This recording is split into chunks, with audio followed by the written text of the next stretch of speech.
إن الحمد لله نحمده ونستعينه ونستغفره ونعوذ بالله من شرور أنفسنا ومن سيئات أعمالنا من يهده الله فلا مضل له ومن يضلل فلا هادي له وأشهد أن لا إله إلا الله وحده لا شريك له وأشهد أن محمدا عبده ورسوله يا أيها الذين آمنوا اتقوا الله حق تقاته ولا تموتن إلا وأنتم مسلمون يا أيها الناس اعبدوا ربكم الذي خلقكم من نفس واحدة وخلق منها زوجها وبث منهما رجالا كثيرا ونساء واتقوا الله الذي تساءلون به والأرحام إن الله كان عليكم رقيبا يا أيها الذين آمنوا اتقوا الله وقولوا قولا سديدا يصلح لكم أعمالكم ويغفر لكم ذنوبكم ومن يطع الله ورسوله فقد فاز فوزا عظيما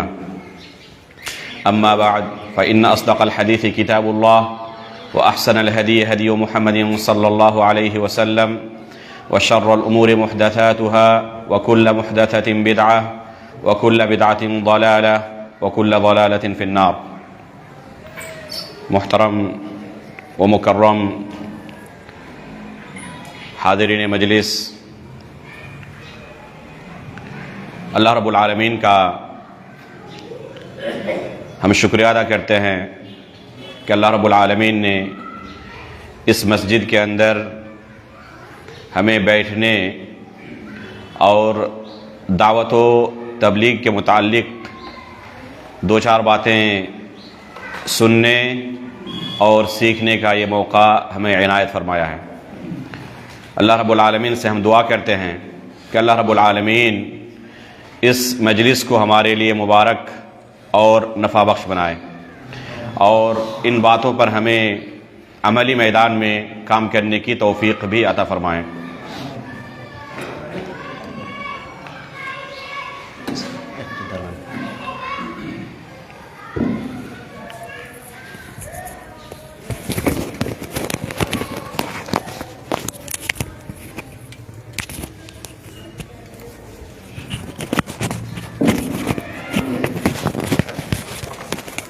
الحمدللہ یہ کوئی عام مجلس نہیں ہے، یہ اہل علم کی مجلس ہے، اور جیسے کہ مجھے خبر دی گئی ہے کہ اس مجلس میں شریک جتنے بھی افراد ہیں ان سب کا تعلق یا تو تدریس کے ساتھ ہے یا امامت اور خطابت کے ساتھ، دعوت و تبلیغ کے ساتھ، اور اسی لیے ذمہ داران کی طرف سے یہ موضوع انتخاب کیا گیا ہے کہ دعوت و تبلیغ کے اصول و ضوابط کو بیان کیا جائے، اصلاح معاشرہ میں ائمہ اور دعات کا کیا کردار ہے، ان کی کیا ذمہ داریاں ہیں، ان باتوں پر ترکیز کی جائے، ان امور کو ذکر کیا جائے۔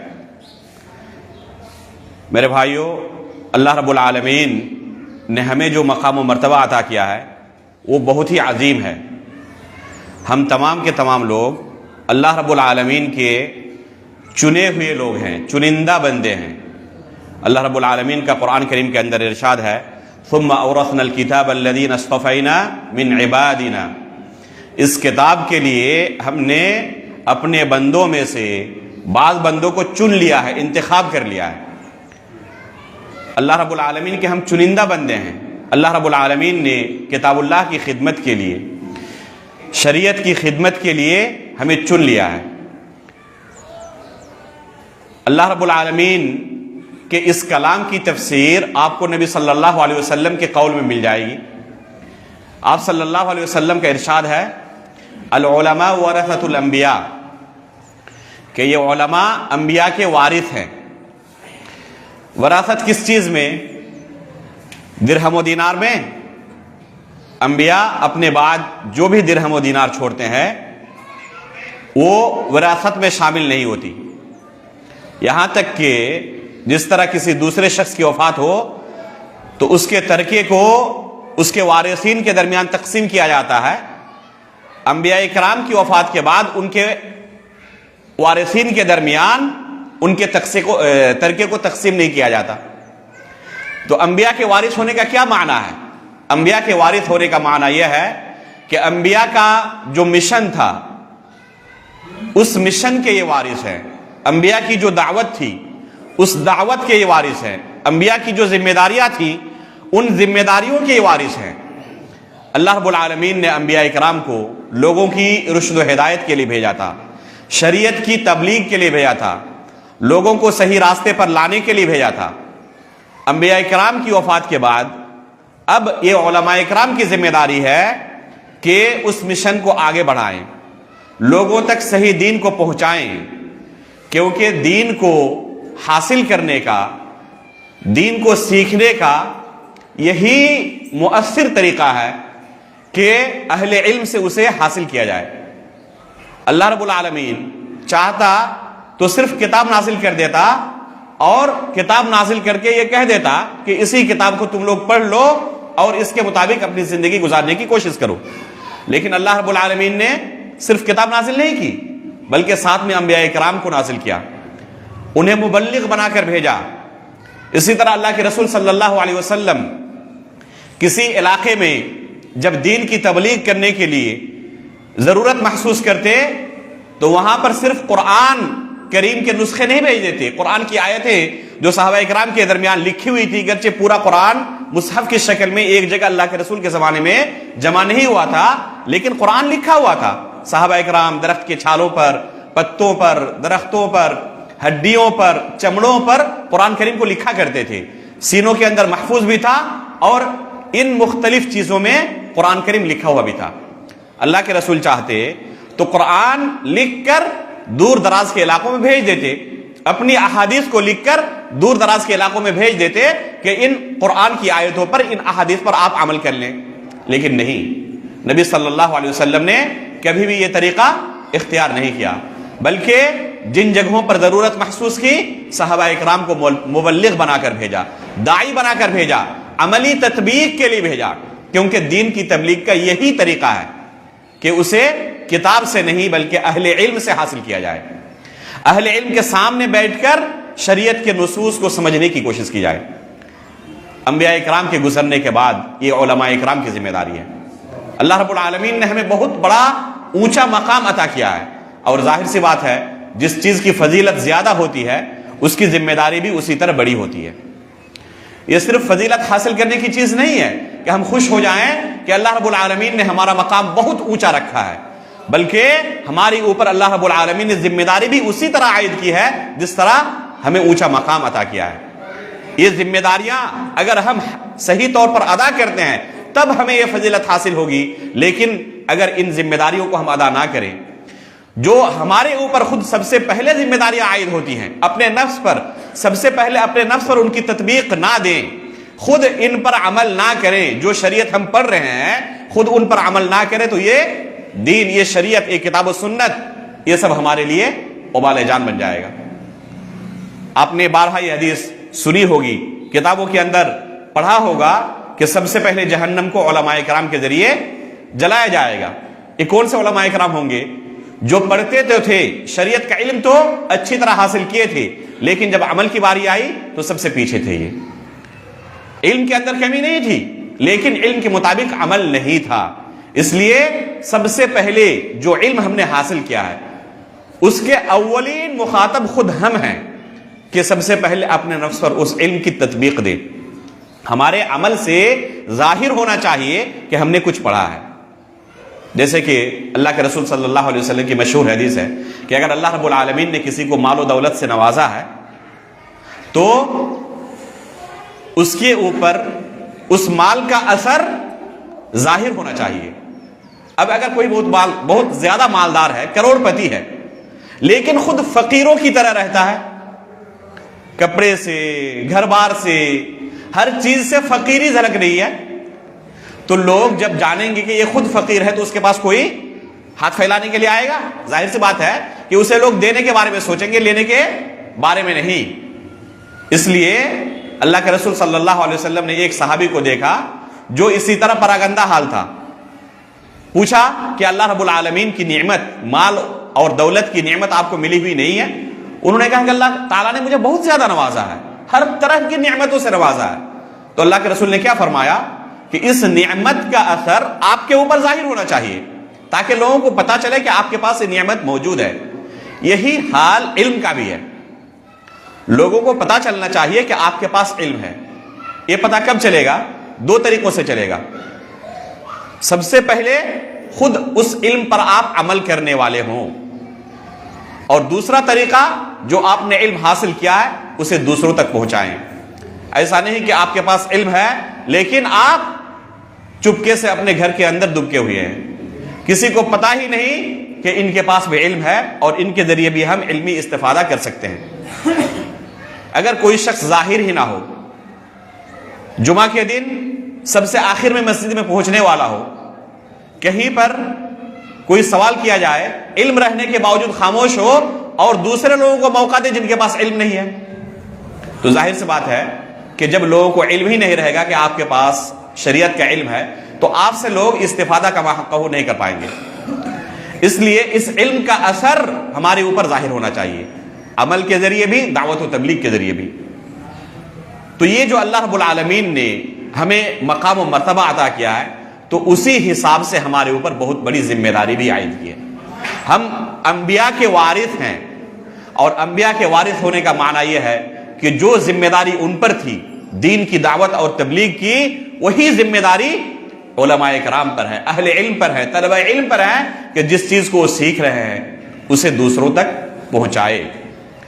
تبھی ہم حقیقت میں اس طلب علم کے اندر مخلص مانے جائیں گے کہ اخلاص کے ساتھ ہم نے اس دین کو سیکھا ہے. اگر اخلاص نہ ہو طلب علم کے اندر تو یہ علم حقیقت میں ہمارے لیے وبال جان ہے. اسی وجہ سے ہمیں خطیب بغدادی رحمہ اللہ کی مشہور کتاب اقتضاء العلم العمل، یہ بہت ہی پیاری کتاب ہے، اس کا تکرار کے ساتھ مراجعہ کرنا چاہیے. بہت پتلی سی کتاب ہے اور علامہ البانی رحمہ اللہ کی تحقیق سے یہ کتاب چھپی ہوئی ہے. 2-3 گھنٹے کے اندر ایک مجلس میں کوئی چاہے تو پوری کتاب پڑھ سکتا ہے. اس کتاب کے اندر خطیب بغدادی رحمہ اللہ نے کیا نقل کیا ہے؟ قرآن کی آیتیں، نبی صلی اللہ علیہ وسلم کی احادیث، سلف صالحین، صحابہ اکرام، تابعین، تبع تابعین کے آثار، کہ جو علم ہم حاصل کر رہے ہیں یہ علم عمل کا تقاضا کرتا ہے. اقتضاء العلم العمل، کہ یہ علم عمل کا تقاضا کرتا ہے. اسی لیے بعض سلف صالحین کے تعلق سے آتا ہے کہ جب ان کے پاس کوئی علم حاصل کرنے کے لیے آتا اور ان سے طلب کرتا تو پہلے کہتے کہ جو آپ نے پہلے علم حاصل کر لیا ہے کیا اس پر پہلے آپ نے عمل کر لیا ہے؟ تو جب ان کی طرف سے جواب مثبت نہیں ملتا کہ اس پر عمل کیا ہے تو کیا کہتے کہ اپنے اوپر اللہ رب العالمین کی حجت اپنے خلاف قائم نہ کرواؤ، جو پہلے تم نے علم حاصل کر لیا ہے سب سے پہلے اس پر عمل کرو. اس لیے اگر کوئی شخص طلب علم کے اندر بہت زیادہ آگے بڑھا ہوا ہے لیکن عمل اس کا اس علم کے مطابق نہیں ہے تو یہ خطرے کی گھنٹی ہے، یہ اس کے لیے وبال جان ہے. سب سے پہلے عمل ہمارا اس علم کے مطابق ہونا چاہیے. سورۃ العصر آپ پڑھیں، امام شافعی رحمہ اللہ اس سورہ کے بارے میں کیا کہتے تھے؟ لو ما انزل اللہ عز وجل الا هذه السورہ علی الخلق لکفتہم، کہ اللہ رب العالمین اگر اس سورہ کے علاوہ اور کوئی دوسری سورت نازل نہ کرتے تب بھی صرف یہ سورت مخلوق کے لیے کافی ہوتی. اب غور کریں اس سورہ کی عظمت. اس سورہ کے اندر اللہ رب العالمین نے کیا بیان کیا ہے؟ والعصر ان الانسان لفی خسر الا الذین آمنوا وعملوا الصالحات وتواصوا بالحق وتواصوا بالصبر. 4 بنیادی چیزوں کا اللہ رب العالمین نے اس سورہ کے اندر تذکرہ کیا ہے. یہ حقیقت میں پوری شریعت کا خلاصہ ہے. پہلی چیز کیا ہے؟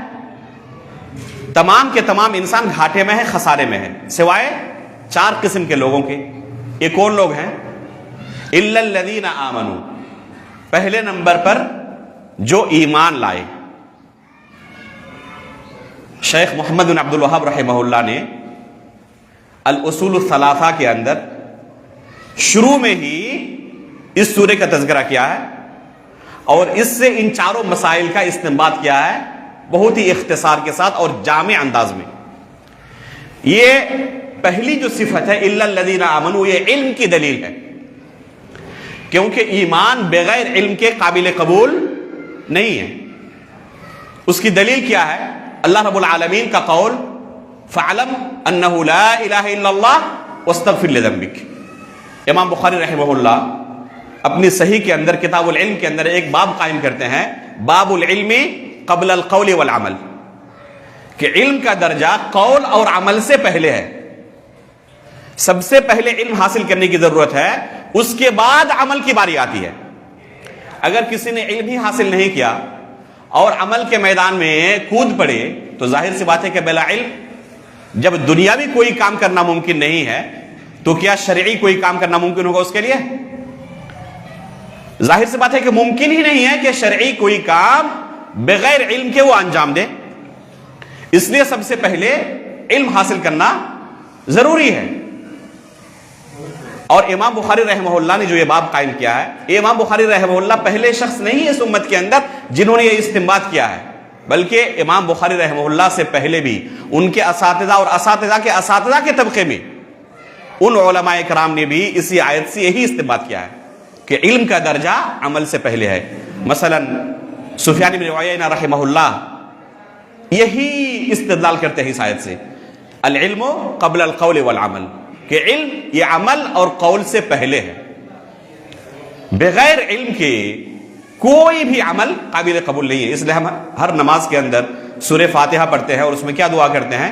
اہدنا الصراط المستقیم صراط الذین انعمت علیہم غیر المغضوب علیہم ولا الضالین. یہ مغضوب علیہم اور ضالین کون ہیں؟ جن کے راستے سے بچنے کی ہر نماز میں ہم دعا کرتے ہیں. مغضوب علیہم سے مراد فرمائیں کون ہے؟ یہود ہیں. کیوں ان کے اوپر غضب نازل ہوا؟ کیونکہ ان کے پاس علم بہت زیادہ تھا لیکن علم کے مطابق عمل نہیں تھا. اس لیے علماء فرماتے ہیں کہ جس کے پاس علم بہت زیادہ ہو لیکن علم کے مطابق عمل نہ ہو تو اس کے اندر یہود کی ایک صفت پائی جاتی ہے. ان کے اندر کیا صفت تھی؟ علم بہت زیادہ تھا، عمل اس کے مطابق نہیں تھا. اس لیے اگر کسی شخص کے پاس علم ہے اور اس علم کے مطابق عمل نہیں کر رہا ہے تو گویا کہ اس کے اندر یہود کی ایک صفت پائی جا رہی ہے. اسی طرح ضالین کے راستے سے بھی ہم اللہ رب العالمین سے پناہ مانگتے ہیں اور ان کے راستے سے بچنے کی دعا کرتے ہیں. ضالین کون ہیں؟ گمراہ لوگ کون ہیں؟ نصارہ ہیں. ان کو گمراہ کیوں کہا گیا؟ کیونکہ ان کے پاس علم نہیں تھا، عمل بہت زیادہ تھا. کنیسوں کے اندر ہمیشہ پڑے رہتے تھے اللہ کی عبادت میں لیکن بلا علم. ظاہر سی بات ہے کہ علم کے بغیر اگر کوئی عمل کرے گا تو پھر وہ بدعت ہی کرے گا. جیسے کہ آج دیکھیں ہمارے ملک کے اندر جو صوفیہ حضرات ہیں ان کی حالت کیا ہے؟ دن و رات عبادت میں مشغول رہتے ہیں لیکن ان کی وہ عبادتیں کتاب و سنت کے مطابق ہے؟ آپ کسی سے بھی پوچھ لیں ان میں سے کسی بھی عمل کے بارے میں کسی مسئلے کا انہیں کوئی علم نہیں. جو عبادت سالوں سال سے کر رہے ہیں اور اسی میں مشغول ہے، اپنی زندگی پوری اس نے لگا دی، لیکن اس کی دلیل کیا ہے؟ یا تو دلیل کا علم ہی نہیں اور اگر پیش بھی کرے تو ضعیف اور موضوع روایتیں جن کی کوئی اصلیت نہیں. تو ظاہر سی بات ہے کہ اگر علم نہ رہے اور بغیر علم کے کوئی عمل کرے تو وہ عمل کبھی بھی درست نہیں ہو سکتا. اس لیے علم حاصل کرنا ضروری ہے. تو یہ پہلی صفت ہے اس سورہ کے اندر الا الذین آمنوا. یہ علم کی دلیل ہے کہ سب سے پہلے علم حاصل کرے اور علم کے مطابق ایمان لائے. علامہ ابن قیم رحمہ اللہ فرماتے ہیں کہ شریعت کے اندر جتنی بھی خوبیاں ہیں اگر تمام کو جمع کیا جائے تو دو چیزوں کے اندر تمام خوبیوں کو آپ جمع کر سکتے ہیں. وہ دو خوبیاں کیا ہیں؟ ایک نمبر علم اور دوسرا نمبر عدل. اور جتنی بھی برائیاں ہیں ان تمام برائیوں کی جڑ دو چیزیں ہیں. وہ کیا ہے؟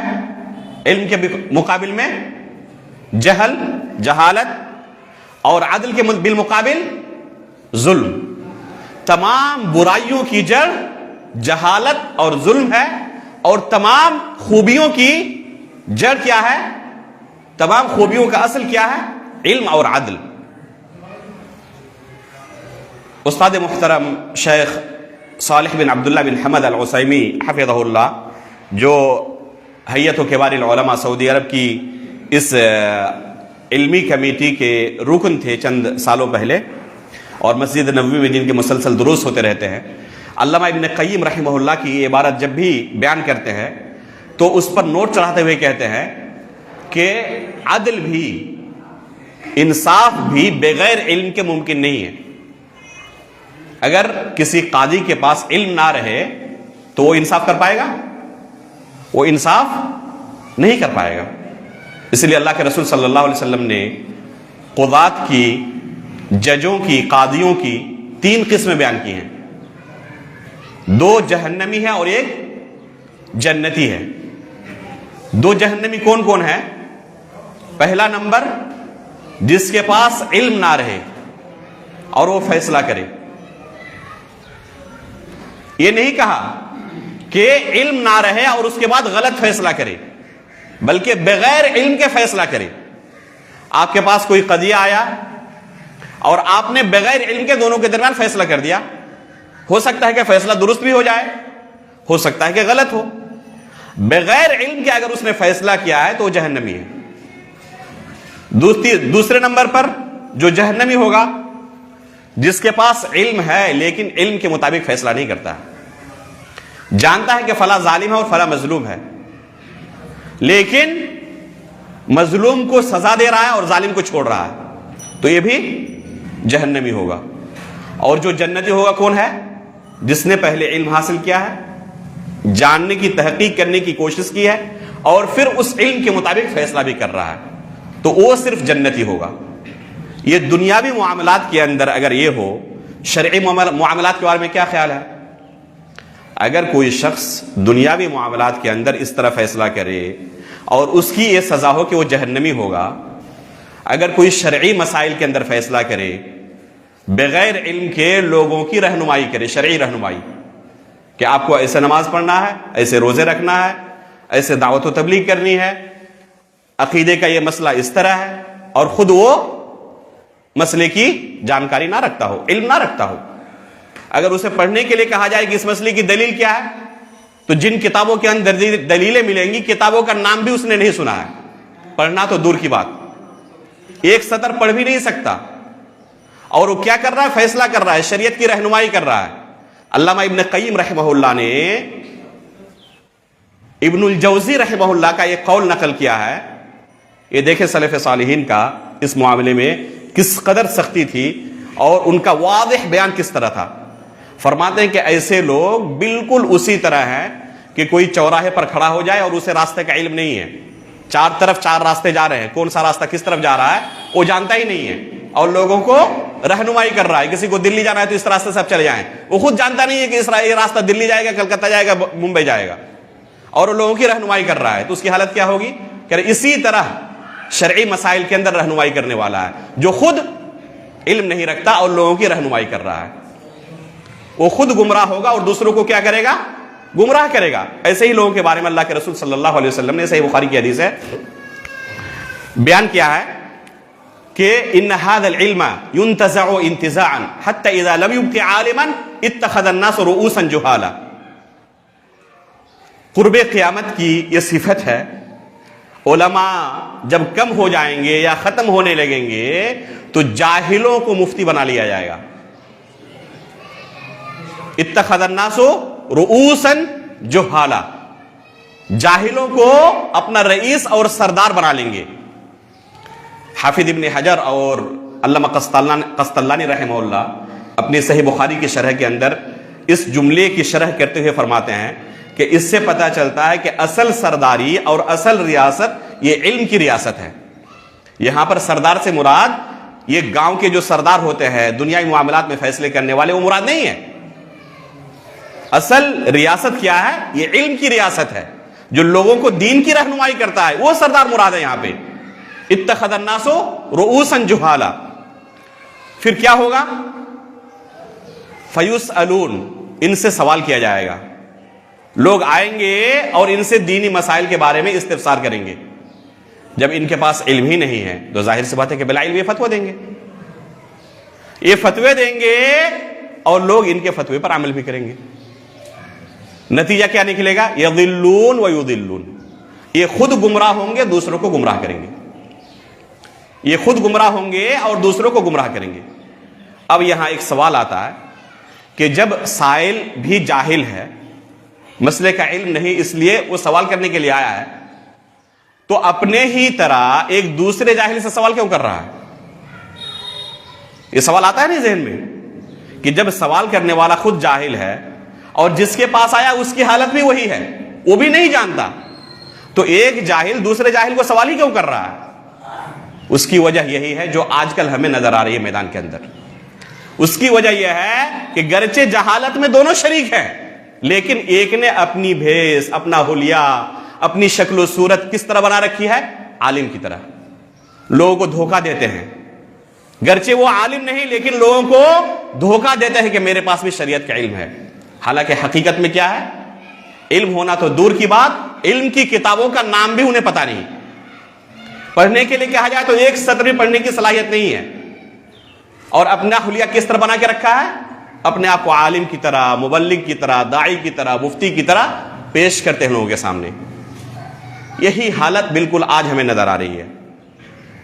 اللہ کے رسول صلی اللہ علیہ وسلم نے پہلے ہی اس کی پیشن گوئی کر دی تھی، اور آپ سلف صالحین کے اس مسئلے کے اندر اقوال پڑھے دنگ رہ جائیں گے. بعض لوگ کہتے ہیں کہ یہ آج کی پیداوار ہے، یہ ہر زمانے کے اندر موجود رہے ہیں. اس طرح کے فتنے ہر زمانے میں موجود رہے ہیں، اور ہر زمانے میں جو اہل حق علماء اکرام تھے انہوں نے اپنی ذمہ داری ادا کی ہے، اور ہمیں بھی انہی کے نقش قدم پر چلنا ہے جو ہمارے اسلاف نے ان لوگوں کے خلاف اختیار کیا تھا. آپ صحیح مسلم کا مقدمہ اٹھائیں، ابو الزناد رحمہ اللہ کا ایک اثر امام مسلم رحمہ اللہ اپنے مقدمے کے اندر، صحیح مسلم کے مقدمے کے اندر بیان کرتے ہیں. فرماتے ہیں کہ مدینے کے اندر، یہ کسی دوسری کی بات نہیں ہے، مدینے کے اندر وہ تابعی ہیں. ابو الزناد رحمہ اللہ ایک تابعی ہیں، صحابہ اکرام کے بعد کا پہلا طبقہ.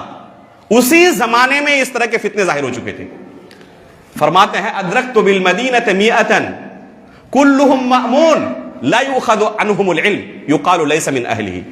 خود مدینے کے اندر میں نے ایک دو لوگوں کو نہیں، سینکڑوں لوگوں کو، یا کم از کم 100 ترجمہ کر لیں کہ 100 لوگوں کو ایسا پایا جو علم کی نشر و اشاعت کر رہے تھے، لوگوں کو علم بانٹ رہے تھے، دینداری کے اندر، معاملات کے اندر ان کے اندر کوئی عیب نہیں تھا، بالکل امانت دار، نماز روزے کے اندر، تقوی و پرہیزگاری کے اندر، اخلاص و للہیت کے اندر اعلیٰ درجے پر فائز. آپ انگلی نہیں رکھ سکتے، اس قدر متقی و پرہیزگار، امانت دار. لیکن فرماتے ہیں لا یؤخذ عنہم العلم، ان سے علم حاصل نہیں کیا جاتا تھا. یہ گرچہ تیار رہتے تھے دوسروں کو علم دینے کے لیے، لیکن علماء کا رویہ کیا تھا ان کے ساتھ؟ بالکل نہیں. کیوں؟ یقال لیس من اہلہ، کہا جاتا کہ یہ اس لائق ہے ہی نہیں کہ ان سے علم لیا جائے. خطیب بغدادی رحمہ اللہ نے الکفایہ فی معرفت اصول علم الروایہ، جو بہت ہی پیاری کتاب ہے مصطلح الحدیث کے اندر، اور اسانید کے ساتھ آثار کو بیان کرتے ہیں، روایت کو بیان کرتے ہیں، چاہے احادیث ہو یا آثار ہو. اسی طرح الفقیہ والمتفقہ ان کی ایک کتاب ہے. بے شمار آثار ان دو کتابوں کے اندر نقل کیے ہیں ایسے لوگوں کے سامنے، ایسے لوگوں کے متعلق جو علم دوسروں کو دینے کے راستے پر گامزن تھے لیکن حقیقت میں اہل علم میں سے نہیں تھے. اسی اثر کو، ابو الزناد رحمہ اللہ کے اس قول کو خطیب بغدادی رحمہ اللہ نے بھی بیان کیا اپنی سند سے، اور اس کے بعد امام مالک رحمہ اللہ کا قول نقل کیا ہے. پوچھا گیا کہ جب یہ علم دے رہے تھے تو ان سے کیوں نہیں لیا جاتا تھا؟ امام مالک رحمہ اللہ نے کیا فرمایا؟ بہت ہی تاریخی جملہ ہے. امام مالک رحمہ اللہ نے فرمایا کیونکہ انہوں نے یہ علم کتابوں سے رٹ لیا تھا، علماء سے حاصل نہیں کیا تھا. یہ کن کا قول ہے؟ امام مالک رحمہ اللہ کا قول ہے. 2 صدی ہجری کے یہ عالم ہیں. کیا فرماتے ہیں کہ ان سے کیوں علم نہیں لیا جاتا تھا؟ کیونکہ یہ علم انہوں نے کسی عالم سے حاصل نہیں کیا تھا. کہاں سے حاصل کیا تھا؟ کتابوں سے رٹ لیا تھا. تو یہ تھا صورتحال، یہ تھا منظر اس زمانے میں، اور علماء کا رویہ ان لوگوں کے ساتھ کیا تھا وہ بھی بالکل واضح ہے. شیخ الاسلام علامہ ابن تیمیہ رحمہ اللہ فرماتے ہیں کہ لوگوں کے اندر انبیاء کا مقام سب سے اونچا ہے اچھے لوگوں میں، اور انبیاء کے بعد سب سے افضل کون ہے؟ جو انبیاء علیہم الصلاۃ والسلام کے نقش قدم پر چلے، ان کی شریعت کی اتباع کرے، جو ان کے ساتھی تھے، صحابی تھے، تابعی تھے، یہ اس کے بعد سب سے اچھے اور افضل لوگ ہیں۔ اسی کے برعکس اس امت میں سب سے بدترین لوگ کون ہیں؟ جنہوں نے جھوٹا دعویٰ کیا نبوت کا۔ نبی نہیں تھے، اللہ کی طرف سے نبوت نہیں ملی تھی، لیکن لوگوں کے سامنے کیا ظاہر کیا کہ ہم بھی نبی ہیں، نبوت کے جھوٹے دعوے دار۔ اس امت کے سب سے بدترین لوگ ہیں یہ۔ اور ان کے بعد سب سے بدترین لوگ کون ہیں؟ جس طرح وہاں پر انبیاء کے بعد سب سے افضل کون ہیں؟ جو انبیاء کے وارث ہیں۔ یہاں پر بدترین لوگوں میں سب سے کون ہیں؟ جو نبوت کا جھوٹا دعویٰ کرتے ہیں، اور اس کے بعد سب سے بدترین وہ لوگ ہیں جو علم کا جھوٹا دعویٰ کرتے ہیں، عالم نہیں ہوتے لیکن علماء کا بھیس اختیار کرتے ہیں اور لوگوں کو دھوکہ دیتے ہیں۔ یہ سب سے بدترین لوگ ہوتے ہیں، کیونکہ لوگ ان سے دھوکہ کھا جاتے ہیں، ان کو داعی، مبلغ، مفتی سمجھنے لگتے ہیں، اور یہ ہر طرح کے سوالوں کا جواب دیتے ہیں گرچہ علم نہ رہے۔ تو میرے بھائیوں، یہ پہلی صفت ہے نجات پانے والوں کی، خسارہ اٹھانے والے جو لوگ نہیں ہیں، الا الذین آمنوا۔ اس کے بعد کون سا نمبر آتا ہے؟ وعاملوا الصالحات۔ اللہ کے فضل و کرم سے ہم نے علم حاصل کیا۔ یہاں پر جتنے لوگ موجود ہیں سب کا تعلق علم کے ساتھ ہے۔ ہم نے علماء کے سامنے بیٹھا، ایک مدت تک تعلیم حاصل کی، اللہ کے فضل و کرم سے اسی راستے میں گامزن ہیں، اسی راستے پر چل رہے ہیں، کیونکہ علم حاصل کرنے کی کوئی مدت حقیقت میں نہیں ہوتی ہے، آخری سانس تک انسان سیکھتے ہی رہتا ہے۔ اگر کوئی یہ سمجھ رہا ہے کہ مجھے شہادت کیا کہتے ہیں، شہادت الفضیلہ مل گئی ہے، فضیلت کی ڈگری مل گئی ہے، اس کے بعد میں عالم ہو گیا اور میرے لیے پڑھنے کا سلسلہ ختم ہو گیا، تو وہ حقیقت میں جہالت کی دنیا میں زندگی گزار رہا ہے، یہ حقیقت میں علم کی خوشبو نہیں پایا ہے۔ تو یہ علم نہیں ہے حقیقت میں کہ کوئی سمجھے کہ پڑھنے کا اور سیکھنے کا میرا زمانہ ختم ہو گیا ہے۔ تو اس کے بعد نمبر آتا ہے، یہ نمبر الحمدللہ پہلا، اسی راستے پر ہم گامزن ہیں۔ دوسرا نمبر کیا آتا ہے؟ وعاملوا الصالحات، کہ انہوں نے پھر نیک عمل کیا، الا الذین آمنوا وعاملوا الصالحات۔ اس کے بعد عمل کی باری آتی ہے۔ اب ہر کوئی اپنا جائزہ لے کہ اس علم کے مطابق ہمارا عمل کتنا ہے۔ اگر حقیقت میں ہمارا اس علم کے مطابق عمل ہے تو ہم ان لوگوں میں سے نہیں ہوں گے جو خسارہ اٹھانے والے میں سے، لیکن اگر عمل ہمارا اس علم کے مطابق نہیں ہے تو معاملہ بڑا سنگین ہے۔ اس کے بعد کیا فرمایا؟ وَتَوَاصَوْا بِالْحَقِّ۔ یہ دعوت کی دلیل ہے، یہ دلیل ہے دعوت کی۔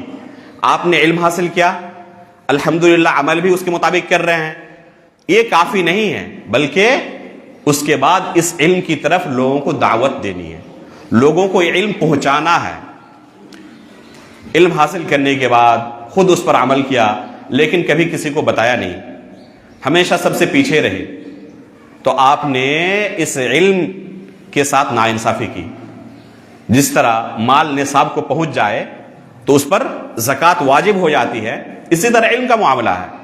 اگر اللہ رب العالمین نے آپ کو علم کی دولت سے نوازا ہے تو آپ اس کی زکوٰۃ ادا کریں، اور اس کی زکوٰۃ ادا کرنا کیا ہے؟ عمل کرنا اور لوگوں کو دین کی تعلیم دینا۔ امام احمد بن حنبل رحمہ اللہ اور دیگر سلف صالحین سے منقول ہے، کہا بعض لوگوں نے سوال کیا کہ ہم طلب علم کے اندر مخلص کیسے بن سکتے ہیں، کیسے پتا چلے کہ جو علم ہم حاصل کر رہے ہیں اس علم کے حاصل کرنے میں ہم مخلص ہیں، ہمارے دل کے اندر اخلاص ہے؟ تو انہوں نے کیا کہا؟ اس کا آسان سا طریقہ یہ ہے، سب سے پہلے تم یہ نیت کرو کہ میرے اندر بے شمار شرعی مسائل کے تعلق سے علم نہیں ہے، میں اپنے نفس سے جہالت کو دور کروں گا ان مسائل کو سیکھ کر۔ سب سے پہلے نیت کرو، اور یہ نیت کرنا آسان ہے یا نہیں ہے؟ یہ بالکل آسان ہے۔ دوسرے نمبر پر جو علم میں نے سیکھا ہے اس پر عمل کروں گا۔ جب تم طلب کر رہے ہو، سیکھ رہے ہو علم کو، تو اس وقت کیا نیت کرو کہ اس علم کو سیکھ کر میں اپنے نفس سے جہالت کو دور کروں گا، اور پھر جب جہالت دور ہو گئی اللہ کے فضل و کرم سے، تم نے اس علم کو سیکھا تو اس پر عمل بھی کرو۔ اگر آپ اس علم کے مطابق عمل کر رہے ہیں اس کا مطلب کہ آپ مخلص ہیں۔ تیسرے نمبر پر کیا کہا؟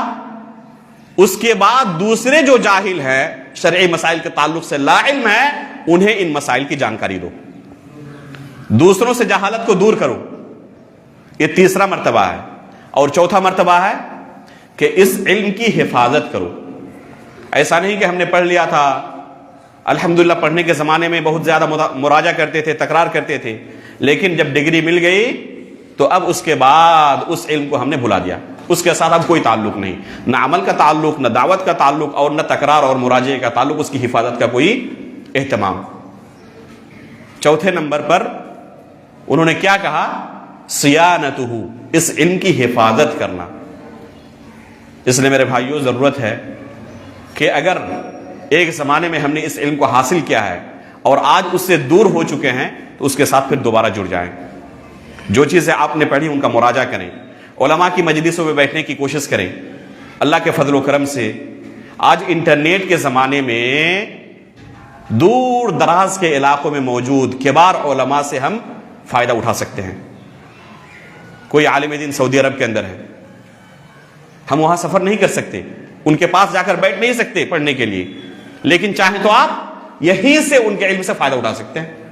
میں جانتا ہوں بے شمار ایسے طلبہ علم کو اور بے شمار ایسے مدرسین کو جو کہیں پڑھا بھی رہے ہیں اور وہ التزام کے ساتھ کبار علماء کے جو سعودی عرب کے اندر رہتے ہیں ان کے درس میں شرکت کرتے ہیں آج بھی۔ ابھی میں 2 ہفتہ پہلے جب گھر آیا تھا ملے وہ احباب جو مجھ سے استفسار کرتے رہتے تھے، میں نے پوچھا ان سے کہ کیا حال ہے ابھی ان دروس کا، تو انہوں نے بتایا کہ استمرار کے ساتھ الحمدللہ بھی چل رہا ہے، وہ جاری ہے۔ تو اس طرح علم کا سلسلہ آپ کا جاری رہے، علم کے ساتھ جڑے رہے، کبار مشائخ کے درس میں بیٹھیں، یہ نہ سمجھیں کہ الحمدللہ ہم فارغ ہو چکے ہیں اب ہمیں اور زیادہ کسی دوسرے کے درس میں بیٹھنے کی ضرورت نہیں ہے۔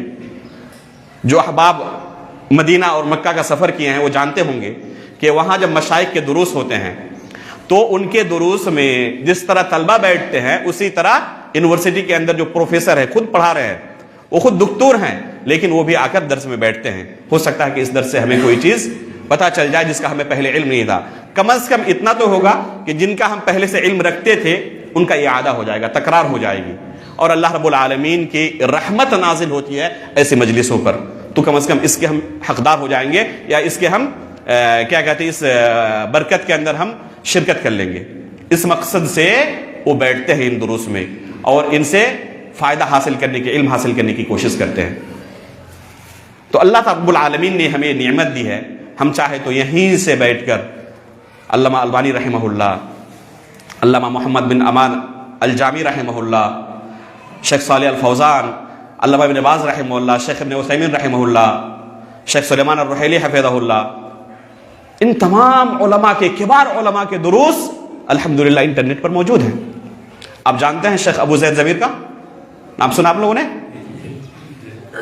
ان کا پہلے تعلق شرعی علم کے ساتھ نہیں تھا، وہ حقیقت میں کمپیوٹر انجینئر غالباً ہے، اصل میں وہ کمپیوٹر انجینئر ہے، لیکن انہوں نے اس علم کو پہلے حاصل کرنے کی کوشش کی اصل مصادر سے، جو سلف صالحین کا طریقہ تھا کہ علماء کے پاس، جیسے کہ ابھی میں نے کہا نا کہ کتابوں سے رٹنے سے کوئی عالم دین نہیں بنتا، اور علماء کرام ایسے لوگوں سے تحذیر کرتے تھے جو کتابوں سے عالم بننے کی کوشش کرتے تھے، بلکہ علم کن سے حاصل کیا جائے گا؟ علماء سے حاصل کیا جائے گا، ان کے دروس میں بیٹھ کر۔ تو شیخ ابو زید ضمیر حفظہ اللہ سے تفصیلاً میں نے اس چیز کو پوچھا کہ آپ نے ایک دوسرے میدان سے اس میدان میں آ کر اس قدر اثر و رسوخ کیسے پیدا کیا؟ الحمدللہ شیخ ابو زید ضمیر حفظہ اللہ راسخ فی العلم ہے، ان کے ساتھ بے شمار مجلسوں میں بیٹھنے کی وجہ سے بعض احباب جو بیٹھتے ہیں سوال کرتے ہیں، کہتے ہیں کہ جامعہ اسلامیہ کے اندر، دراسات اولیاء کے اندر، ماجسٹر دکتورا کے اندر پڑھنے والے بچوں کے پاس بھی وہ رسوخ نہیں ہوتا جو شیخ ابو زید ضمیر کے پاس ہے۔ میں نے پوچھا کہ یہ رسوخ آپ نے کہاں سے پیدا کیا؟ تو شیخ نے جو جواب دیا اس میں ہمارے لیے بہت بڑا درس ہے۔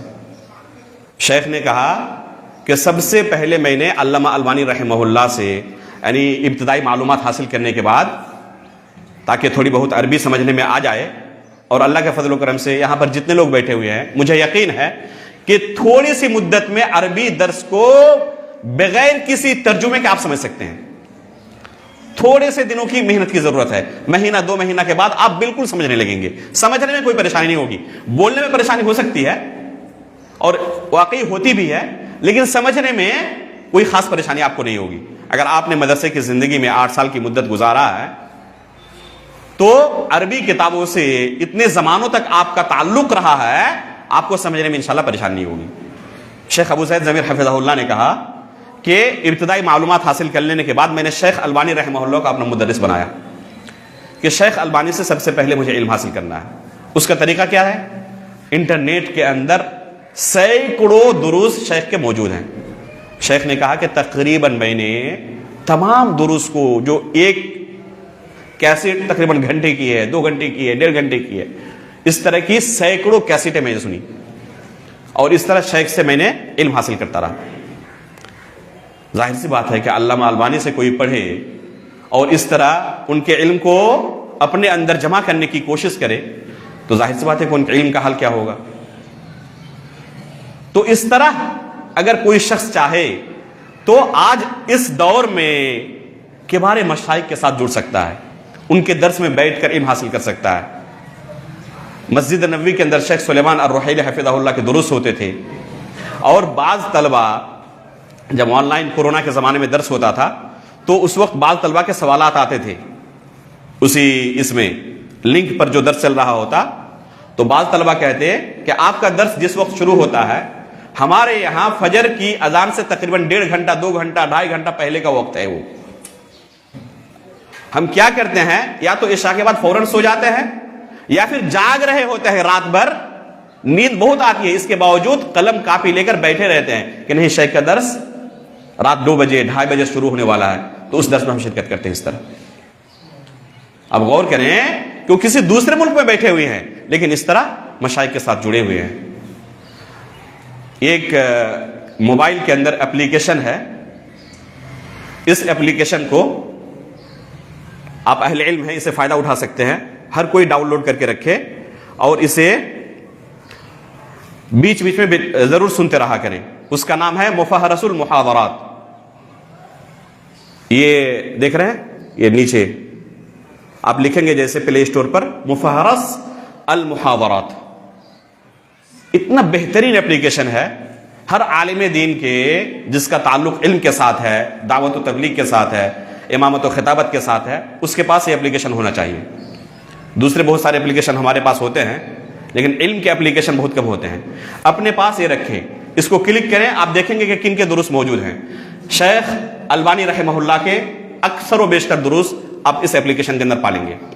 شیخ محمد مختار الشنقیطی حفظہ رحمہ اللہ کے دروس، شیخ صالح الفوزان، شیخ عبد المحسن العباد، شیخ صالح آل شیخ، شیخ ابن عثیمین، شیخ ابن باز، شیخ امان الجامی، اور بے شمار دروس ہیں. شیخ زید المدخلی، شیخ محمد بن ہادی المدخلی، عبد العزیز الراجحی، شیخ ربیع المدخلی، شیخ صالح السحیمی، شیخ عبید الجابری، شیخ فرکوس، شیخ عبداللہ البخاری، شیخ ابراہیم الرحیلی. اس طرح بے شمار علماء اکرام ہیں جن کے دروس اس اپلیکیشن کے اندر موجود ہیں.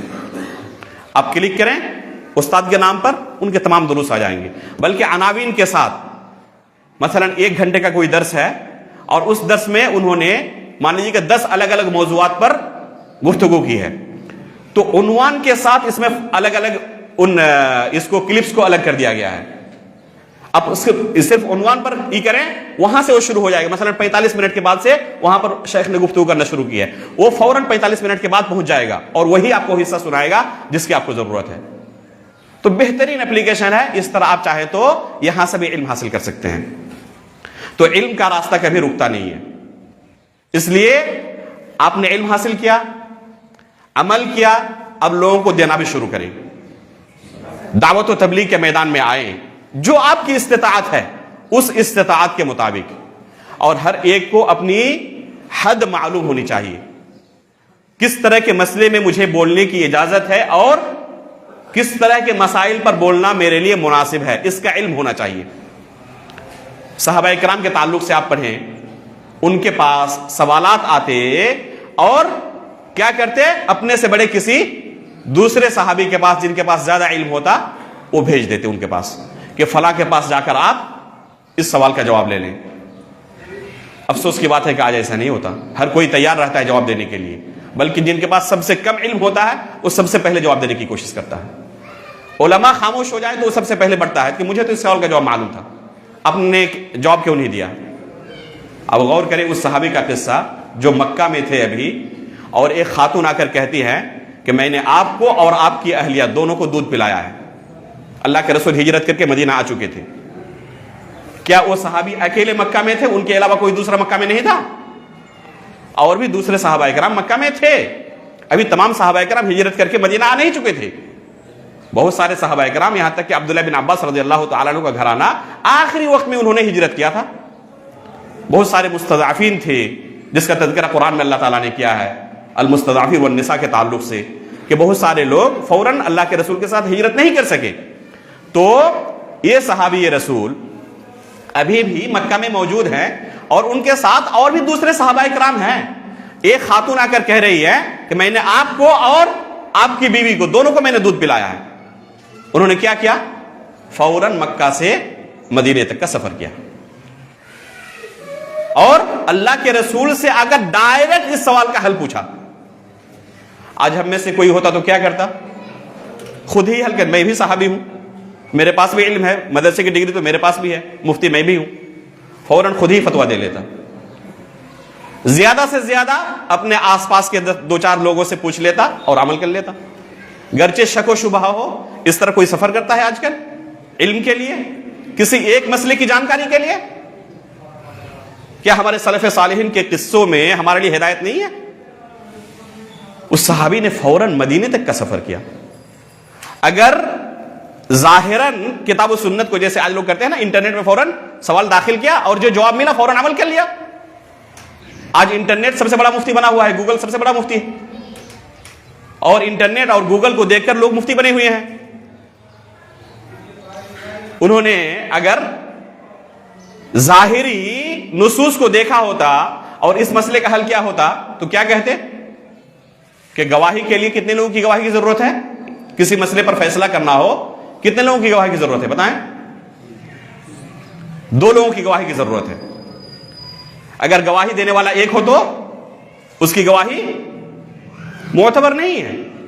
اگر کوئی خاتون ہو تو 2 خاتون ایک مرد کے بالمقابل، مثلا کوئی ایک مرد آیا اور ایک خاتون آئی، کیا دونوں کی گواہی کے مطابق فیصلہ کر دیا جائے گا؟ نہیں، طلب کیا جائے گا کہ ایک اور خاتون کو آپ لائیں، اس لیے کہ 2 خاتون ایک مرد کے بالمقابل ہوگا، 2 خاتون کی تعداد ایک مرد کے بالمقابل ہوگی، اس لیے یہاں پر صرف ایک خاتون ہے گواہی دینے والی، مرد ہے ہی نہیں، اور خاتون بھی کتنی؟ صرف ایک۔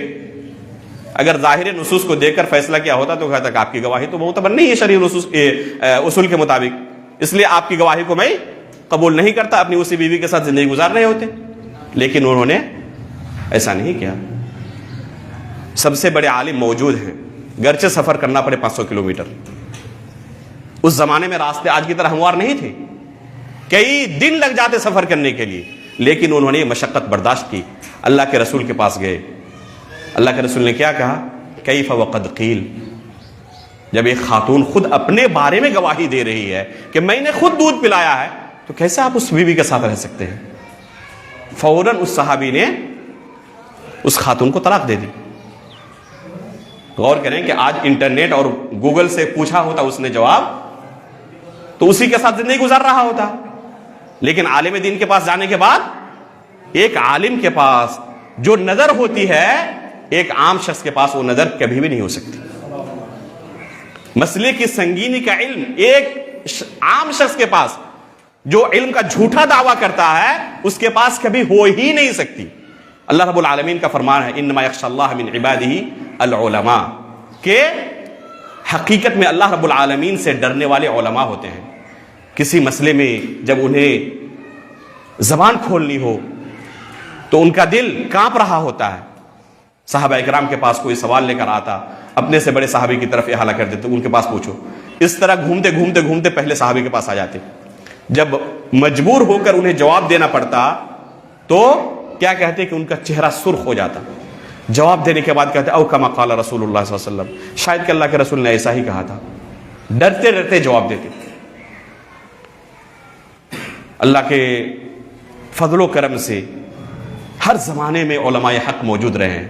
آج بھی بے شمار علماء موجود ہیں, لیکن دنیاوی معاملات میں جس طرح لوگ ہر چیز کا اہتمام کرتے ہیں, اگر بچہ بیمار ہو جائے اور پتا چلے کہ اس مرض کی بیماری فلاں ڈاکٹر بہترین علاج اس کا کرتا ہے اور وہ بہت دور رہتے ہیں, کلکتہ میں رہتے ہیں, تو رات کو جا کے ٹرین پکڑیں گے تاکہ صبح ان سے سب سے پہلے جا کر مل سکے.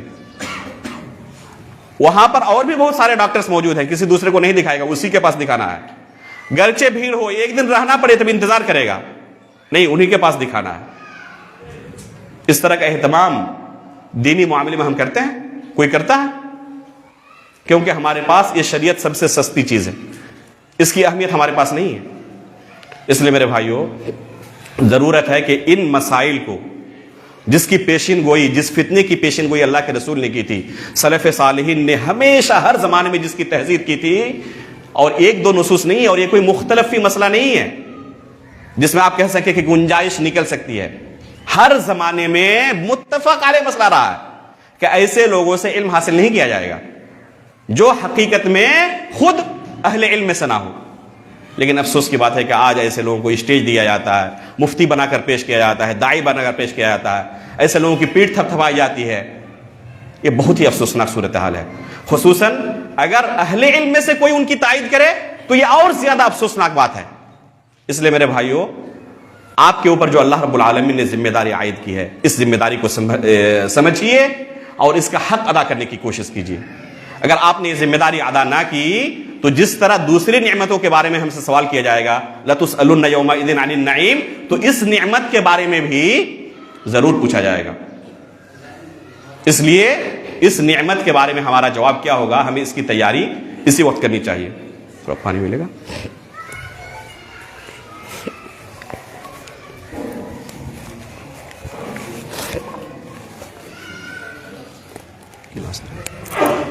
دے دیجیے اس کو, کوئی مسئلہ نہیں.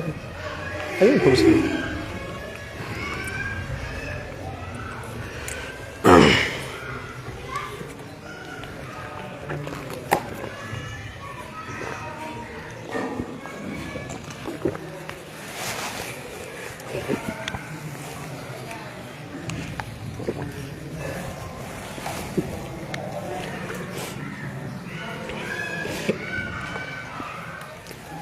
ہماری دعوت کا طریقہ کار کیا ہو, اس کا بھی ہمیں حد درجہ دھیان رکھنے کی ضرورت ہے. شریعت کے تمام مسائل یکساں نہیں ہیں, اور تمام مسائل کی اہمیت ایک طرح کی نہیں ہے. بے شمار مسائل ایسے ہیں جن کا جاننا ہر شخص کے لیے ضروری ہے. جس طرح ایک عالم دین کے لیے ضروری ہے, اسی طرح ایک عام شخص کے لیے بھی ضروری ہے. مثلا جو قبر کے سوال ہیں, کیا اس سوال کا جواب معلوم ہونا صرف عالم دین کے لیے ضروری ہے؟ ایک عام شخص کے لیے بھی اسی طرح ضروری ہے جس طرح ایک عالم دین کے لیے ضروری ہے؟ افسوس کی بات ہے کہ آج کل آپ کو معاشرے کے اندر بے شمار ایسے لوگ مل جائیں گے جن کے پاس شریعت کا بنیاد علم نہیں ہے. بنیاد علم نہیں ہے, گرچہ ان کے پاس بعض مختلف مسائل کا علم رہے. آپ مختلف مسائل کے سلسلے میں ان سے پوچھ لیں, بعض مختلف مسائل کا وہ جواب دے دیں گے. لیکن آپ ان سے پوچھیں ایمان باللہ کا کیا معنی ہے, اللہ رب العالمین پر ہم ایمان کیسے رکھیں, اس کے متعلق کم از کم کتنا علم حاصل کرنا ایک عام شخص کے لیے بھی ضروری ہے تاکہ وہ مسلمان باقی رہ سکے. آپ جا کے انٹرویو لے لیں, کتنے لوگ جواب دے پائیں گے؟ ایمان کے کتنے ارکان ہیں پوچھ لیں, کوشش کریں کبھی پوچھنے کی. جو مسجد کے اندر آتے ہیں ان لوگوں سے, جو نہیں آتے تو اور بدرجہ اولا نہیں جانتے ہوں گے.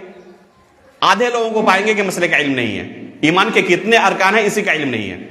اگر کسی نے بتا بھی دیا ایمان بالملائکہ کا کیا معنی ہے, فرشتوں پر ایمان ہمارا کیسا ہو, رسولوں پر ایمان ہمارا کیسا ہو, کتاب اللہ پر ایمان لانا ضروری ہے, کیسا ہو ہمارا ایمان, تقدیر پر ایمان لانا کسی کو پوچھ لیں، عام لوگوں کو تو چھوڑ دیں، طلبہ علم کو جا کر مدرسوں میں پوچھ لیں، تقدیر کے معاملے میں مدرسے کے اندر طلبہ علم میں بہت سارے آپ کو جواب نہیں دے پائیں گے کہ تقدیر پر ہمارا ایمان کیسا ہونا چاہیے۔ تو یہ مسائل ایسے ہیں جن کا جاننا صرف علماء کے لیے نہیں بلکہ عام شخص کے لیے بھی ضروری ہے۔ نماز کا طریقہ، وضو کا طریقہ، یہ بنیادی مسائل ہیں جن کا علم ہونا ہر شخص کے لیے ضروری ہے۔ ایسے مسائل کو کیا کہا جاتا ہے؟ معلوم من الدین بالضرورہ۔ ایسے مسائل کو فقہا کی اصطلاح میں، علماء کی اصطلاح میں معلوم من الدین بالضرورہ کہا جاتا ہے۔ ایسے مسائل ہیں جن کا جاننا ہر مسلمان کے لیے ضروری ہے۔ کوئی یہ کہہ کر بچ نہیں سکتا کہ میں عالم دین نہیں تھا اس لیے مجھے اس مسئلے کا علم نہیں ہے، یہ کہہ کر اللہ کے پاس نہیں بچ سکتا۔ وہ پوچھا جائے کہ اللہ کے رسول کا نام کیا ہے، کہ مجھے پتا نہیں ہے۔ افسوس کی بات یہ ہے، جب گزشتہ چھٹی میں تقریباً برہیٹ کانفرنس میں جب میں آیا تھا، شاید 2 ہفتہ یا 3 ہفتہ پہلے کی بات ہے، میرے گھر میں علاقے کے بعد اہل علم آئے جو بعض مدارس میں تدریس کا فریضہ انجام دے رہے ہیں۔ میں نے کئی مرتبہ کنفرم ہونے کے لیے ان سے پوچھا اور انہوں نے کئی مرتبہ مجھے جواب دیا۔ کیا سوال تھا ان کا؟ کیا مسئلہ لے کر میرے پاس آئے تھے کہ ہمارے گاؤں میں بعض نوجوان ایسے ہیں جو مفتی بنے ہوئے ہیں، لوگوں کو دین کے مسائل کے بارے میں فتوے دیتے ہیں۔ ان سے ہم نے پوچھا کہ اللہ کے رسول کا نام کیا ہے، تو جواب نہیں دے پائے۔ مفتی صاحب اللہ کے رسول کا نام کیا ہے، جواب نہیں دے پائے۔ مجھے بڑا تعجب ہو کہ ایسا تو ہو نہیں سکتا۔ میں نے کئی بار پوچھا کہ حقیقت میں اللہ کے رسول کا نام کیا ہے، جواب نہیں دے پائے۔ تو انہوں نے یقین کے ساتھ بالجزم کئی بار مجھے جواب دیا کہ اللہ کے رسول کا نام کیا، جواب نہیں دے پائے۔ اللہ المستعان۔ اس کی وجہ کیا ہے؟ مختلفی مسائل جن کا تذکرہ حقیقت میں کلاس روم میں ہونا چاہیے تھا طلبہ کے سامنے، ان مسائل کا بھی انہیں علم ہے، لیکن جن مسائل کے نہ جاننے کی وجہ سے وہ دائرہ اسلام سے خارج ہو سکتے ہیں، ان مسائل کا انہیں علم نہیں ہے۔ اس کی وجہ کیا ہے؟ کیونکہ ہمارا جو دعوت کا طریقہ ہے اس کے اندر خلل ہے۔ ہم نے ان مسائل پر ترکیز کرنے کی کوشش ہی نہیں کی، اگر کی بھی تو بہت ہی محدود پیمانے پر، کبھی کبھی ان مسائل کا تذکرہ ہو جاتا ہے، لوگوں کو پتہ ہی نہیں ہوتا۔ میں اکثر گاؤں میں آ کر روزانہ کوشش کرتا ہوں کم از کم ایک درس ہو، کبھی ایک سے زیادہ بھی ہو جائے، جن مسائل کو، بنیادی مسائل جو ہوتے ہیں جن کا جاننا ہر شخص کے لیے ضروری ہے۔ جب ان مسائل کا بیان کرتا ہوں تو لوگ کہتے ہیں کہ پہلی مرتبہ ہم سن رہے ہیں، یہ ہم نے کبھی سنا ہی نہیں تھا، لیکن اب پتہ چل رہا ہے کہ یہ ایسے مسائل ہیں جن کا جاننا ہر شخص کے لیے ضروری ہے۔ اگر ان مسائل کا بھی ہمیں علم نہ رہے تو ہم مسلمان باقی نہیں رہ سکتے۔ ایک خاتون ہمارے گھر آئی، ہماری پڑوسن ہے، کئی بچوں کی ماں ہے، عمر کا ایک حصہ گزر چکا ہے، 40-45 سال گزر چکا ہے، رمضان میں حالت حیض میں تھی اور روزے کی حالت میں تھی۔ یہ کوئی کسی دوسرے سے سن کر بیان نہیں کر رہا ہوں، خود میرے گھر کی بات ہے۔ میرے گھر کی ایک پڑوسن جو حالت حیض میں تھی اور روزے کی حالت میں تھی، جب ہمارے گھر کی خواتین نے کہا کہ تو روزہ تو جائز ہی نہیں ہے اس حالت میں، کیسے آپ نے روزہ رکھ لیا؟ انہوں نے کہا کہ ہر سال میں نے اسی طرح رکھا ہے۔ وجہ کیا ہے؟ کیونکہ اس کی عمر گرچہ 50 سال ہو چکی ہے، 40 سال ہو چکی ہے، 30 سال 35 سال ہو چکی ہے، کبھی 30 سال میں ایک مرتبہ بھی اس کے کان میں یہ فتویٰ نہیں گیا تھا، یہ مسئلہ نہیں گیا تھا، کبھی بیان کرنے کی علماء نے ضرورت ہی محسوس نہیں کی۔ لوگ سوچتے ہیں کہ یہ تو عام مسائل ہیں، تو ہر کوئی جانتا ہے۔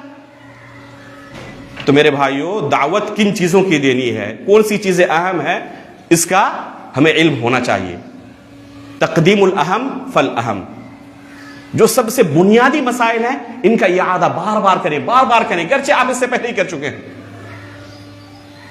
اس طرح اتنا زیادہ کریں کہ لوگوں کے ذہن کے اندر راسخ ہو جائے، سورہ فاتحہ کی طرح ان کو یاد ہو جائے۔ ایسا نہ ہو کہ 40 سال 50 سال کی عمر گزر چکی ہے اور ابھی تک یہ پتا نہیں کہ حالت حیض میں روزہ رکھنا جائز نہیں ہے، اس حالت میں نماز نہیں پڑھنی ہے۔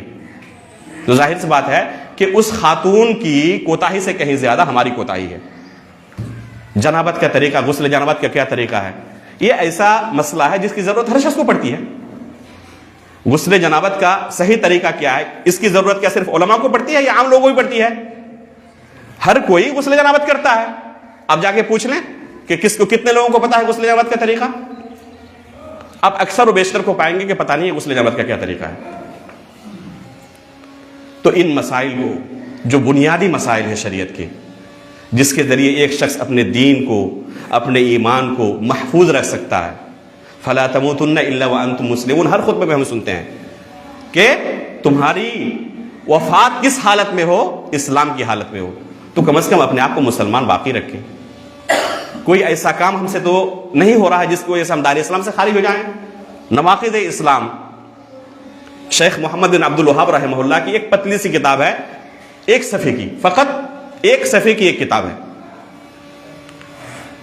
یہاں پر کتنے لوگوں نے کتاب پڑھی ہے بتائیں؟ یہاں تو سب اہل علم ہی ماشاءاللہ۔ نواقض اسلام، ہاتھ اٹھائے، یہ شرمانے کی ضرورت نہیں ہے، اور یہ کوئی ایسا یہ نہیں ہے کہ صرف میں ہی بولوں اور آپ سب خاموش رہیں، بلکہ آپس میں الحمدللہ گرچہ ترجمہ ہو، تقریباً کہہ سکتا ہوں کہ جتنے لوگوں نے ہاتھ اٹھایا یہ 4-5% ہوں گے، 10% بھی اگر اس کو شمار کر لیتے ہیں، یعنی 90% لوگوں نے اس کو نہیں ابھی تک پڑھا ہے۔ گرچہ ایک صفحے کی کتاب ہے لیکن اتنی اہم کتاب ہے، عموماً سعودی عرب کے اندر ابتدائی درجات کے اندر جو بچے پڑھتے ہیں ان کو بھی یہ پڑھا دیا جاتا ہے۔ ایک شخص کی عمر اگر 20, 25, 30 سال ہو چکی ہے تو ہو سکتا ہے کہ انہوں نے اس کتاب کو 20-30 مرتبہ پڑھ لیا ہوگا۔ ایک مرتبہ مسجد نبوی کے اندر اس کتاب کا، جو ایک صفحے کی کتاب ہے، اعلان ہوا کہ شیخ سلیمان الرحیلی حفظہ اللہ سنیچر کے دن، جو چھٹی رہتی ہے، چھٹی کے دن فجر کی نماز کے بعد اس کتاب کو پڑھائیں گے۔ تو میں نے اپنے ساتھیوں، میرے پاس الحمدللہ اس وقت گاڑی تھی، تو میں نے اپنے بعض ساتھیوں کو کہا کہ میں جانے والا ہوں، اگر آپ جانا چاہتے ہیں تو میں آپ کو آپ کے گھر سے اٹھا لوں گا تاکہ مسجد میں وقت سے پہلے ہم پہنچ سکیں۔ تو انہوں نے کہا کہ جی ہم بھی شریک ہونا چاہتے ہیں درس میں۔ تو سب کو میں نے پہلے کہا کہ تقریباً 1 گھنٹہ پہلے میں نکلوں گا فجر سے، تاکہ پارکنگ کے لیے بھی جگہ مل جائے اور درس کے لیے بھی آسانی سے جگہ مل جائے۔ جب پہنچا تو دیکھ رہا ہوں کہ تقریباً یعنی آدھی جگہ پہلے سے فل ہو چکی ہے، یعنی تقریباً 1.5 گھنٹہ 2 گھنٹہ پہلے ہی لوگ آ کے بیٹھے ہوئے ہیں کہ فجر کے بعد شیخ یہاں پہ درس شروع کریں گے۔ یہ کون تھے جو آئے تھے پڑھنے کے لیے؟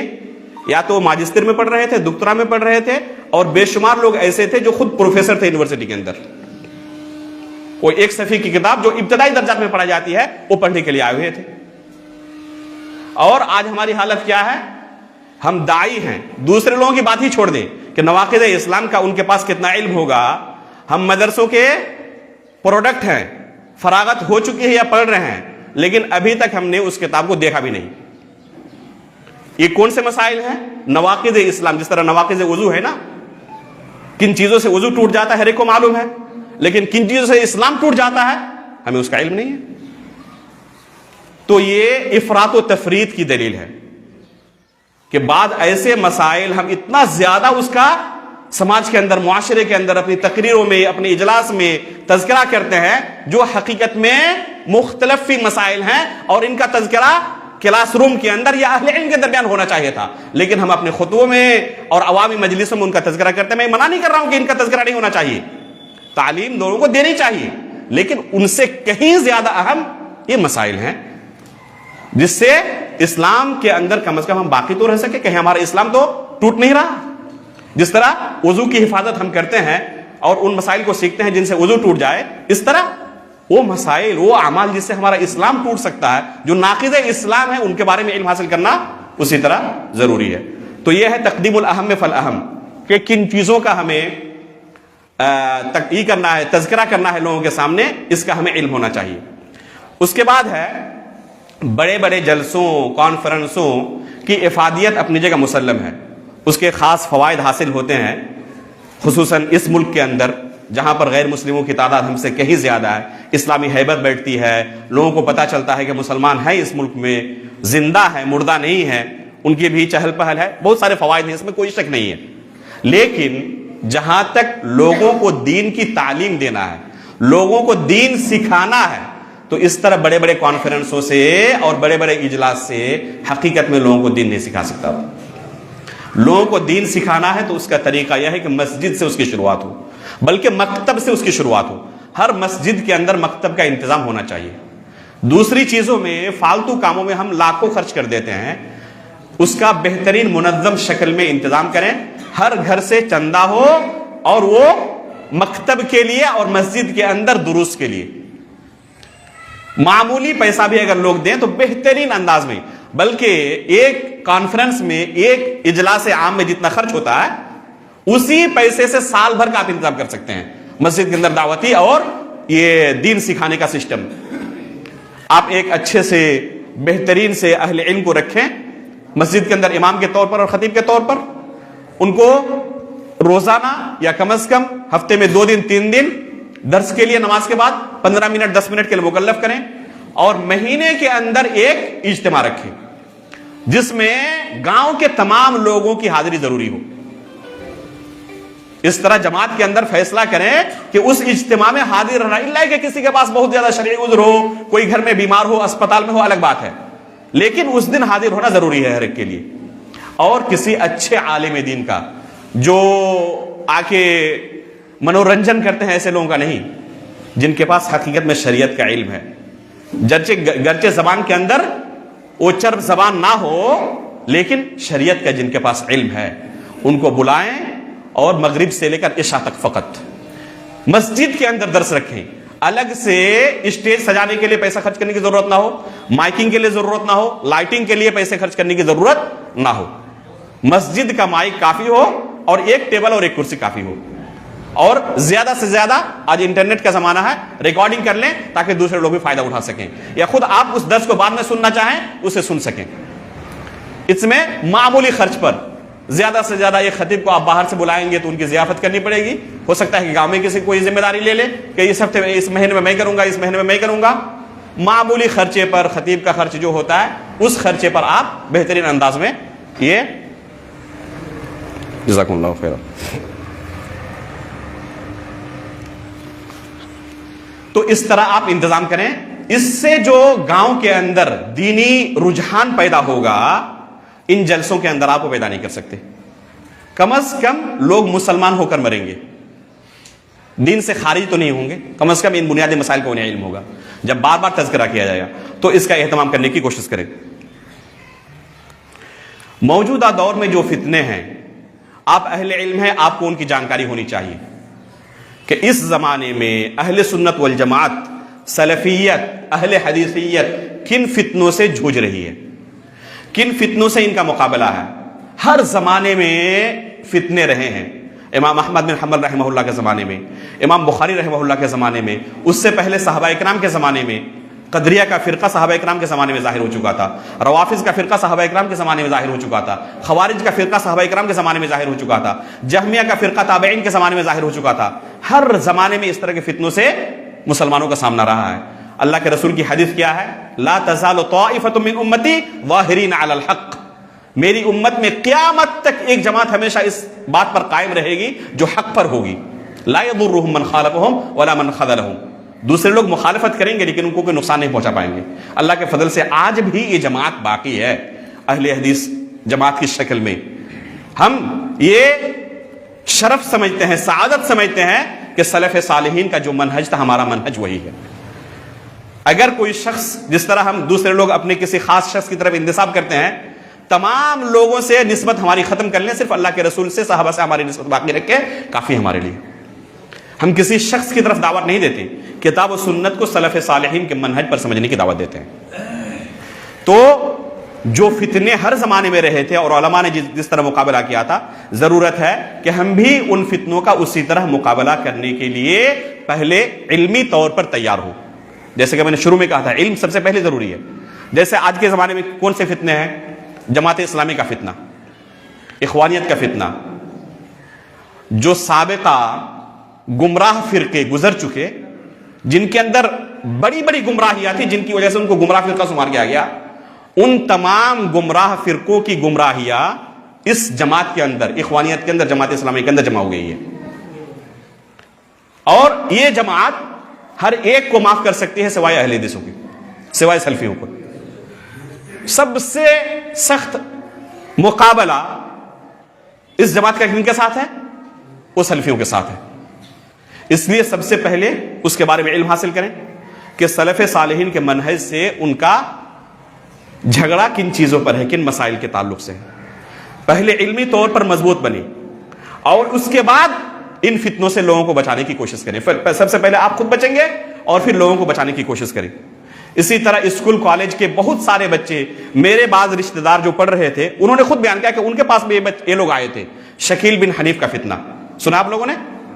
اسکول کالج کے طلبہ اچھی طرح جانتے ہوں گے. وہاں پر باضابطہ گینگ بنا کر وہ لوگ حاضر ہوتے ہیں اور ان کا برین واش کرنے کی کوشش کرتے ہیں اور اپنے آپ کو مہدی علیہ الصلوۃ والسلام کے طور پر ظاہر کرنے کی کوشش کرتے ہیں کہ مہدی علیہ السلام آ چکے ہیں. تو اس کے تعلق سے ہمیں علم ہونا چاہیے اور اپنے نہالوں کی حفاظت کرنی چاہیے. مولانا وحید الدین خان کا یہ فتنہ اور ان کی یہ فکر, اسی طرح سر سید احمد خان, انکار سنت, بلکہ ہر چیز کا انکار ان کے یہاں ہے. فرشتوں کا انکار, جنت و جہنم میں انکار, قبر کے عذاب کا انکار, سور پھونکنے کا انکار, معجزات کا انکار, ہر چیز کا انکار آپ پائیں گے. جو ایمان کے بنیادی اراکین میں سے ان چیزوں کا انکار انہوں نے کیا ہے, اور بے شمار لوگ انہی کے آج گرویدہ بنے ہوئے ہیں. انکار سنت وہیں سے آیا ہے, جو بر صغیر کے اندر اکثر و بیشتر جو ہے یہ سب ان کے شاگرد ہیں. مولانا مودودی ہو, امین حسن اسرائی ہو, حمید الدین فرائی ہو, یہ تمام کے تمام لوگ انہی کے شاگرد ہیں, چلے چپاٹے ہیں, انہی سے اخذ کیا ہے. تو ان فتنوں کے تعلق سے, انکار سنت کا جو فتنہ ہے, اس تعلق سے, ان فتنوں کے تعلق سے آپ کو, اسی طرح بردرس کا فتنہ جو ہے جس کے بارے میں میں نے بہت تفصیل کے ساتھ بیان کیا, اس کے بارے میں جاننے کی اور خود اپنے آپ کو بچانے اور دوسروں کو بچانے کی ضرورت ہے.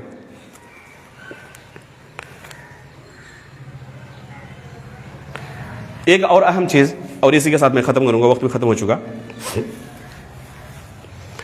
ہمارے بہت سارے بچے آج کانوینٹ اسکولوں میں جاتے ہیں, عیسائی مشنریوں میں جاتے نہیں جاتے ہیں, خصوصاً جن کے پاس پیسے ہوتے ہیں جاتے ہیں.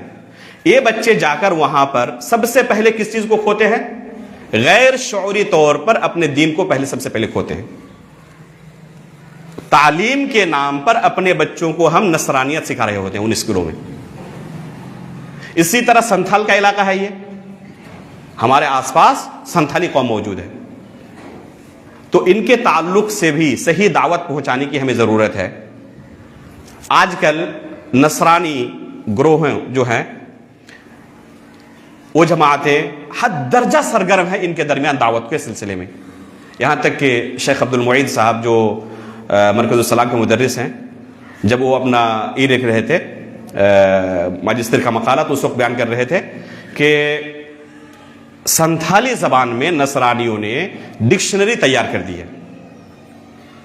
اب غور کریں کہ ان کی زبان انگریزی ہے, دوسرے ملک سے آئے ہیں اور سنتھالی زبان میں آ کر وہ ڈکشنری تیار کر دی ہے. کس لیے؟ تاکہ اپنے لوگوں کو یہ زبان سکھائی جائے اور نصرانیت یہاں پھیلائی جا سکے. لیکن ہمیں اس سے غافل ہیں. اس لیے ضرورت ہے کہ جو جتنا کر سکے, ضرور نہیں کہ ہر کوئی اس میدان میں لگ جائے, یہ ممکن نہیں ہے, لیکن فرض کفایہ ادا ہو جائے. اگر کوئی ایک بندہ, دو بندہ بھی اگر کر لے تو کم از کم اللہ رب العالمین کے پاس ہم معذور ہو سکتے ہیں. اللہ رب العالمین سے دعا ہے کہ اللہ رب العالمین نے ہمیں جو ذمہ داری دی ہے, ہمارے کندھوں پر یہ ذمہ داری عائد کی ہے, اسے بحسن و خوبی پورا کرنے کی, ادا کرنے کی ہمیں توفیق عطا فرمائے. اللہ رب العالمین اس علم کو ہمارے لیے حجت بنائے, ہمارے خلاف حجت نہ بنائے.